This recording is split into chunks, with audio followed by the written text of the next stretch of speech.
11 days, Michigan will beat Ohio State again. This time they're going to do it down in Columbus at one of the just grimier stadiums I've ever been to in my entire life. I know it. If you're a Michigan fan, I think you know it. You know it deep down inside you, but we got to make sure we're putting it out in the world. So what we need to do is start the vibes early. 11 days from now, Michigan, Ohio State, November 26th. I need 1,000 people or maybe 500 people twice or 100 people 10 times. That's 1,000 comments. Right? It's 1,000 comments down below.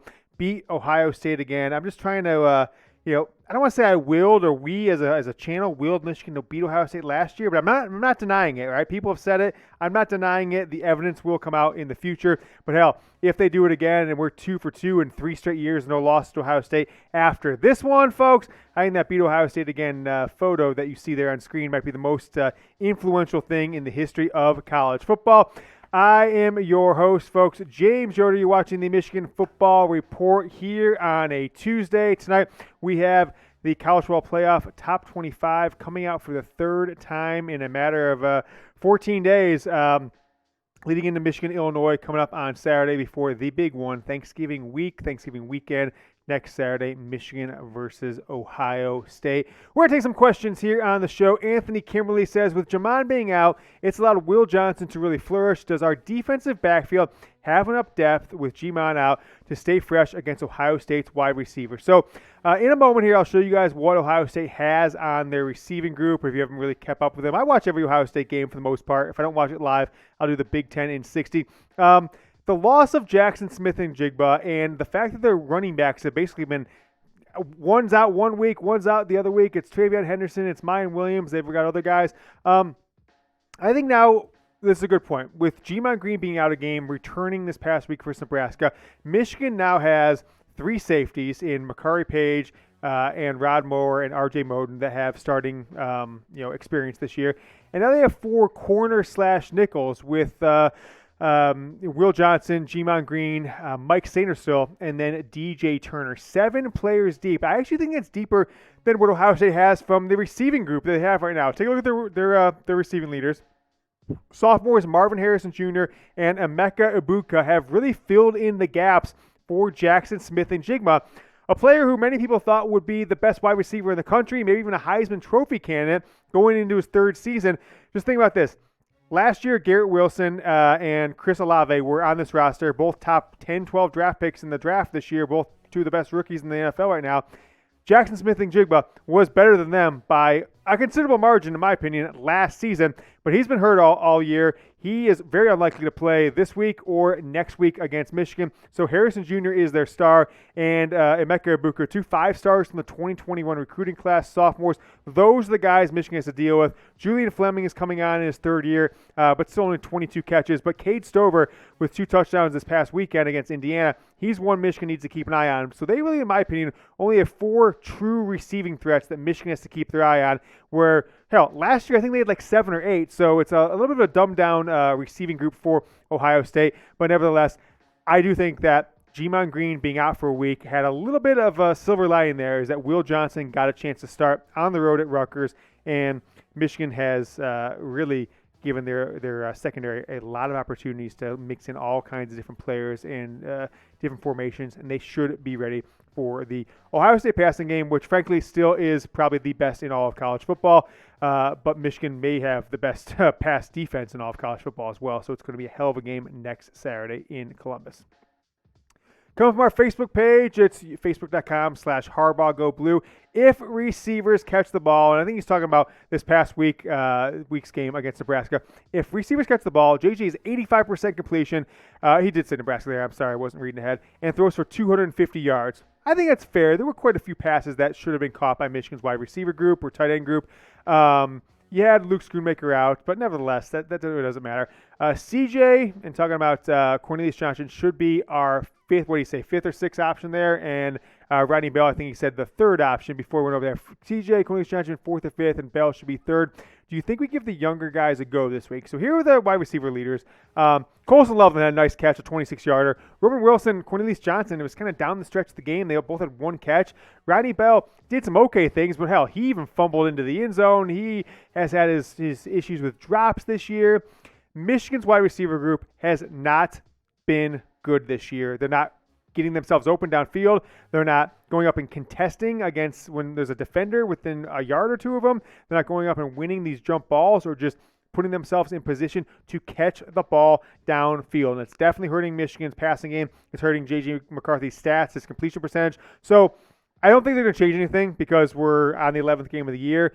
But all these players here can come back next year. Certainly Luke Schoonmaker is not on there, but Ronnie Bell does have a 6-year of eligibility. Roman Wilson, Cornelius Johnson. I'm not sure if all of them will, but I do think there's this team is ripe and is fresh for some new blood coming up next year. We've seen plenty of the freshmen get snaps the last 2 weeks, and I think that's going to continue into spring ball into next year. I would highly doubt that Cornelius Johnson, Roman Wilson, and Ronnie Bell, if they are the top, if they all return next year, I doubt they'll be your starting receivers because I do think there's 3 or 4 players that are a little younger that should have the opportunity to step up after this season and into the spring and into next season. I think the wide receivers as a whole have been Michigan's weakest link so far this season. Folks, we are going to double it up tonight. It's a little doubleheader. All right. Got a show for you right here, but I will be back tonight, 8:45 p.m. Eastern, around there. It's going to be based on an ESPN college basketball game. We will go live when the game is just about to end, 10-15 minutes prior to the end of the game, and we'll have the college football playoff rankings top 25, revealing to you the moment you would see him anywhere else. So join us here in the Michigan Football Report. It's youtube.com/Michigan TV. We will announce the top 25 live as it happens, and then we're going to preview Ohio State, do a little Illinois preview, and then take 30 or so minutes of your questions live. And hell, if you want to super chat, you can watch me do some stupid human tricks here live on YouTube. With the holiday season coming up, you got to get some Michigan football gear for yourself, the loved ones in your life. So I have done the hard work for you guys. The T-shirt that I wear for every single post-game show, you guys see, go to every Saturday this year. I've worn the same T-shirt, the Michigan Football official Jordan brand shirt. It's on sale right now. Don't wait. It's $39.99, kind of expensive for a T-shirt. $10 off right now. Chatsports.com/MichiganT. Go get it right now. Buy it for yourself. Buy it for a gift for this holiday season. The link is down in the comments and the description. Also, I've been waiting for this one to come back out. Bought it myself. The Wolverine mascot Nike hoodie is back in stock. The thing's been out of stock for weeks. It's $75. This is the best sweatshirt you can buy for Michigan football. If you want to shock and awe someone when they open something up on Christmas Day, chatsports.com/mishmascot. Link down in the comments and the description. Or just came across this one. Super cheap, only $21.99. It's the Michigan logo with the state of Michigan outline with the Upper Peninsula there. This one's really cool. I haven't bought it yet, but I think I will, or maybe I ask for it for Christmas. The link to buy that one, chatsports.com/mishoutline. All 3 links are down in the comments and at the end of the first paragraph of today's description. Go down, click them, buy them, satisfy some people on Christmas. It's the best 3 gifts you could buy for a Michigan football fan. You've got the Jordan brand shirt, you've got the hoodie, and then you've got this awesome Michigan, State of Michigan outline Michigan logo shirt. Get all those links down in the comments and in the description. My guy Brad Smith saying, do you think JJ hasn't been able to develop the passing game because he's being held back, or is the receivers not being able to get open? I do think there's 2 things going on there. 3. There's 3 things. I think Michigan's play calling has been pretty rudimentary. If you look at the routes that some of these other schools or how even NFL teams like the Chiefs and others are running, they're just in another galaxy compared to the routes that Michigan wide receivers run on any given play. Number 2, the Michigan wide receivers are just average right now. They're not making plays. They're not going up and getting the ball. They're not getting open. They're not streaking past defenders and using their speed. And third, JJ McCarthy has been missing on his deep ball pretty much all season, or I would say at least the last 7 games or so after the cupcake beginning of the season. But it's not for lack of trying, because compared to last year, compared to Cade McNamara, now, look at these stats on screen and understand that we know that Cade McNamara started 10 straight games last year, and JJ McCarthy has only started 9 games. So keep that in mind. But nevertheless, Cade McNamara at this point, because JJ did throw 4 passes in that first game, Cade McNamara has thrown 24 more passes through 10 games than JJ McCarthy has. He's got more yards, 1883, so about 139 yards there.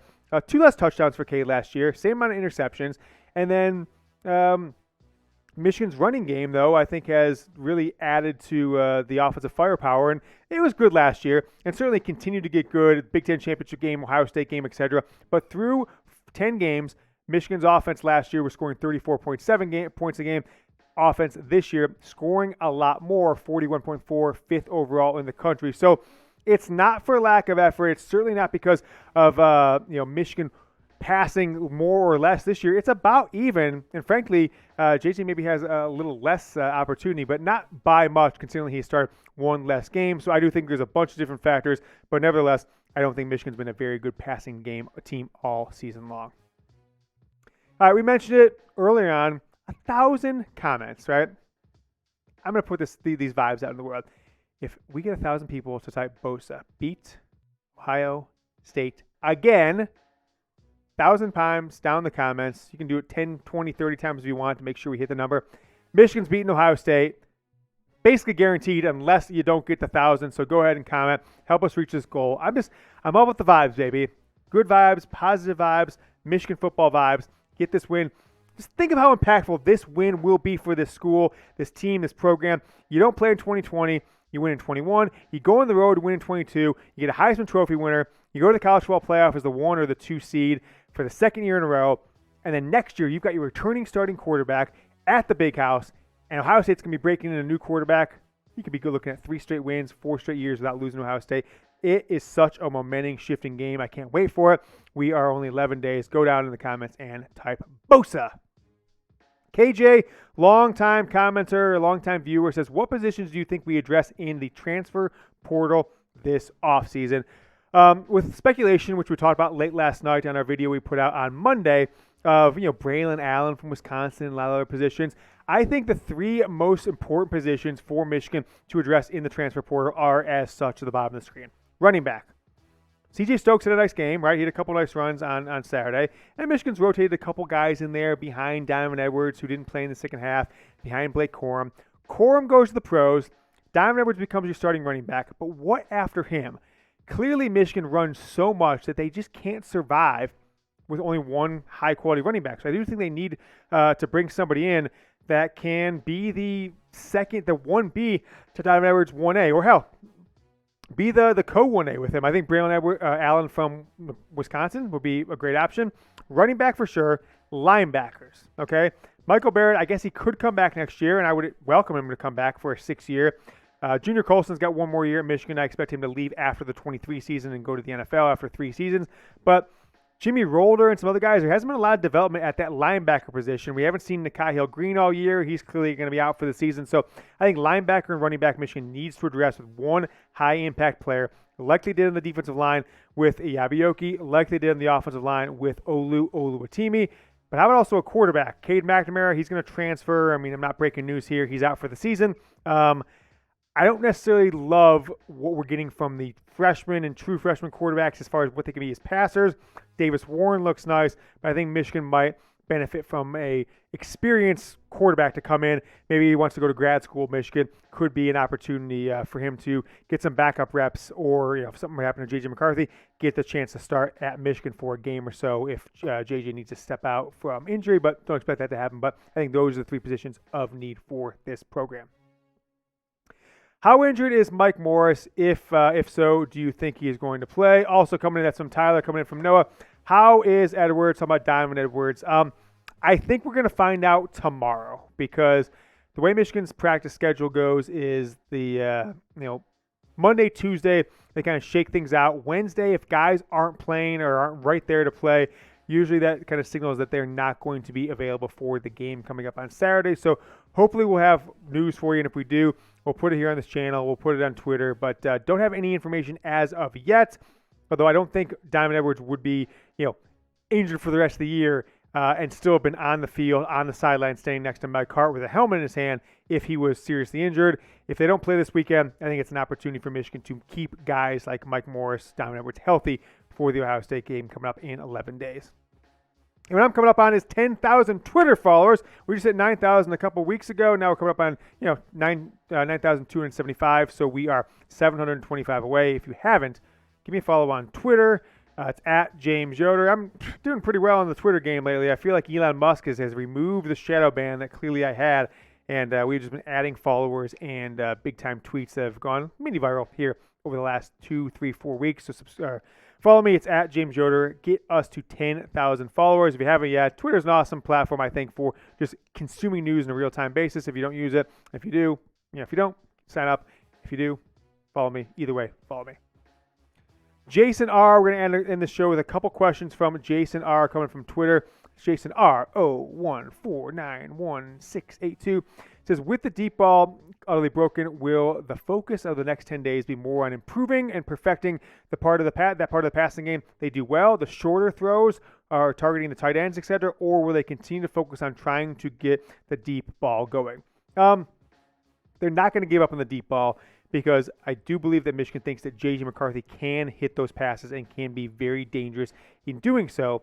It just hasn't happened. So they're going to want to counter what Ohio State clearly is going to do on defense. They are going to stuff the line of scrimmage with 7, 8, 9 guys and just challenge JJ McCarthy. Go outside, go deep. The one thing that's missing from this Michigan passing game is they've really perfected the short crosses, right?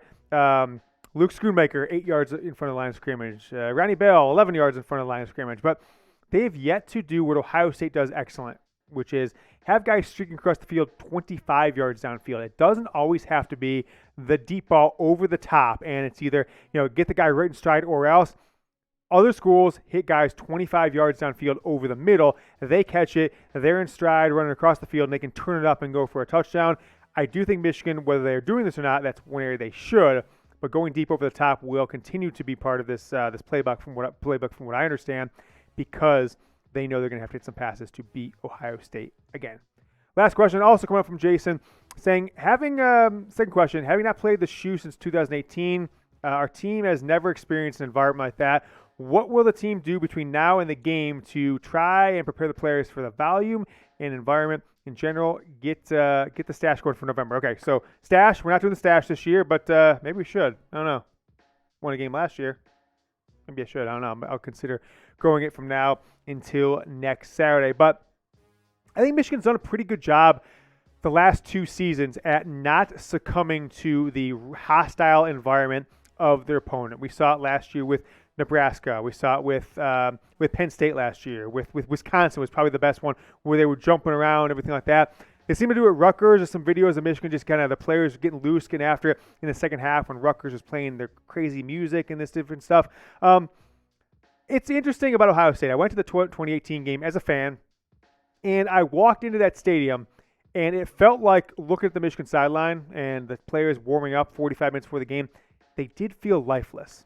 Given the fact that they were the number 4 team in the country at that time, they were favored at Ohio Stadium 4 years ago, it kind of felt eerie how lifeless the team looked and how just maybe uninspired they looked. So I'm hoping Jim Harbaugh takes the same approach we've seen the last 2 seasons, which is go in there, let's make this our environment. They play Hang On Sloopy. You would start singing Hang On Wolverine. I don't know, whatever you want to call it. So I hope that's the approach. Play loud music, play loud crowd noise at Schembechler Hall at the practice facility, which the name has escaped me at the moment. But take that same approach. When that team, they'll have their senior day, have your seniors come out and clap for them, right? Just act like it's your thing, and I think Michigan will be fine. Ohio Stadium is not as intimidating as I think people break it out to be. Maybe more at night. I've never been to a night game there, but during the day, it wasn't as bad as I expected it to be. The fans weren't as crazy. Now, last time I was there, Ohio State in the third quarter just blew Michigan out of the water. It ended up being a 62-point performance for them. We'll see what happens. Prepare like it's a home game. Prepare like you're the team that hasn't lost in this rivalry in over 1,000 days. I think Michigan can and will get it done in Columbus in 11 days. All right, go ahead and predict that score. Michigan, Ohio State. I might just jump out in front of this and make a score prediction now, because I nailed it last year. Last year I said 42-35. It ended up being 42-27, but I got Michigan's right. Go back and look at the archives. I'm going to think about this. This is off the fly, I swear. I'm going to go Michigan 35-31 is going to get the victory. So predict the score down in the comments. Jack, remember that? 35-31. Don't let me forget that one.